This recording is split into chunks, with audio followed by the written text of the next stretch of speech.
నమస్కారం NSTV news కి స్వాగతం. నా పేరు సంధ్య. ముందుగా వార్తల్లోని ముఖ్యాంశాలు. కర్నూలు జిల్లా ఆదోని క్రైస్తవ ఐక్య సంఘముల ఆధ్వర్యంలో సనా ఫంక్షన్ హాల్ నందు క్రైస్తవ ఆత్మీయ సమావేశం ఏర్పాటు చేయడం జరిగింది. ఈ సమావేశం నందు ఆదోని ఎమ్మెల్యే పార్థసారథి పాల్గొన్నారు.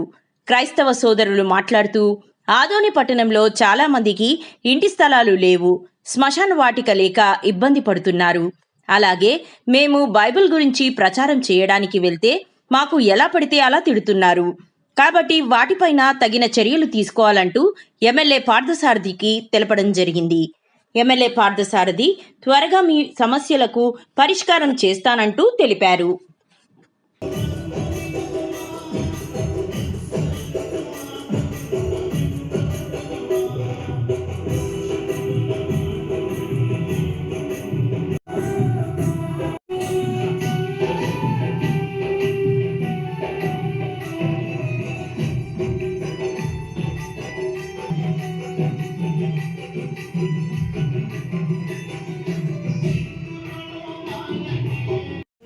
మా సమస్యల మీద ఎంతో మరి విషయంలో యెహోవాను ముఖాముఖిగా ఎరిగిన వంటి విశ్వాసంలో ఆత్మీయ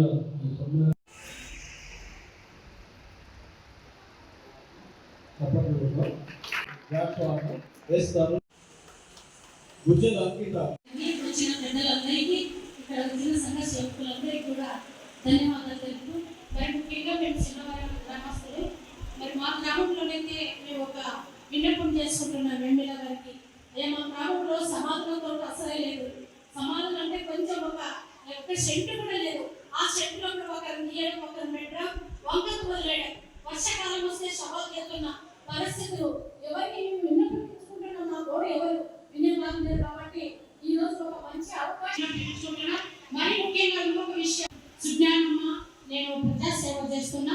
అదే విధంగా ఈరోజు ఇక్కడ ఎమ్మెల్యే వస్తున్నారు. చిన్న గ్రామం, మా పేరు సుజ్ఞానమ్మ.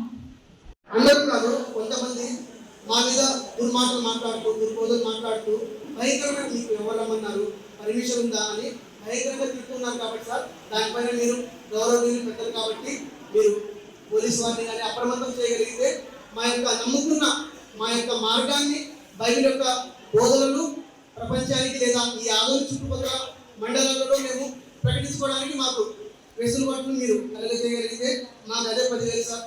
ఎన్నో సమస్యలు ఉంటాయి, అవన్నీ కూడా మీరు ఎలాగో చూస్తున్నారు. మీ యొక్క ఫేస్బుక్ ఛానల్లో నేను డైలీ చూస్తున్నాను సార్. ప్రతి కుటుంబానికి మీరు వెళ్తుంటారు. అక్కడ ఒక ముస్లిం కుటుంబానికి కూడా ఈ మధ్యలో మీరు వెళ్ళారు సార్. చక్కగా వారి యొక్క సమస్యలు తెలుసుకొని మీరు దగ్గరుండి తీరుస్తుంటారు.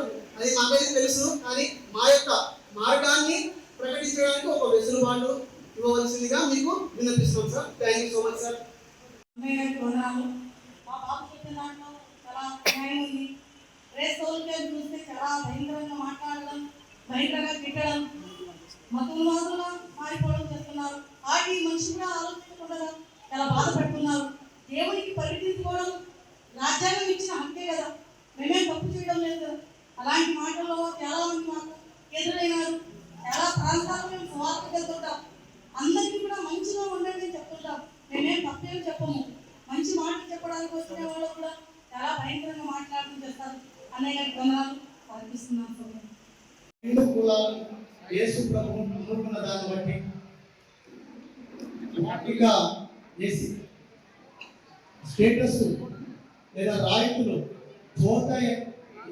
ఈరోజు భయాందోళనలో ఉన్నారు.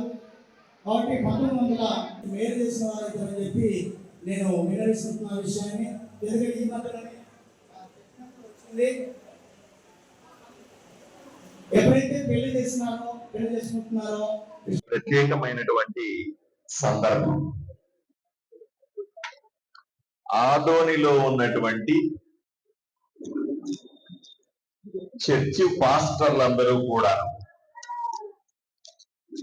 అలాగే క్రైస్తవ సంఘాలకు సంబంధించిన పెద్దలందరూ కూడా ఒక చోట చేరి తమ తమ సమస్యలని చెప్పే అవకాశం ఈ సందర్భంగా వచ్చింది. మీ భక్తులకందరికీ లేదా క్రైస్తవులకందరికీ చెప్పండి, దగ్గరలో ఉన్నటువంటి సచివాలయంకు పోయి అక్కడ తమ పేరు నమోదు చేసుకోమని చెప్పండి. పేరు నమోదు చేసుకుంటే వెంటనే అది ఆన్లైన్ లో ఎక్కుతుంది. ఎక్కడ సాధ్యమైతే అన్ని ఊర్లలో కూడా ఇళ్ల పట్టాలిచ్చే కార్యక్రమం వచ్చే నెల నుంచి మొదలు పెడదాం. అప్పటికప్పుడు మాకు ఇవ్వండి అనడం కంటే మీరు అప్లై చేసుకున్నారా